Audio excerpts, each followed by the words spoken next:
Белярус трясутся. ติดตามรอบกรุงมอสโกช่องของรัสเซียรายงานว่าเบลกาลอดเคิร์ตโวโรเนตลอนสตอปออฟโจลาวอนโกกาดแอสตาคานซาลาตอฟไบอันคาสโนดา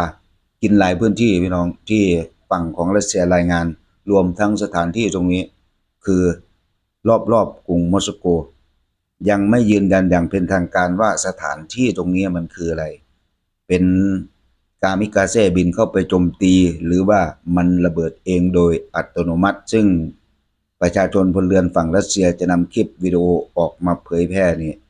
มันก็เป็นโทษจะเอามาเผยแพร่อิสระเสรีเหมือนกับฝั่งยูเครนไม่ได้กลุ่มประเทศเผด็จการเขาจะไม่อนุญาตให้ประชาชนเผยแพร่เรื่องที่พวกเขาเสียหายนี่คือระบบการปกครองที่เป็นเผด็จการ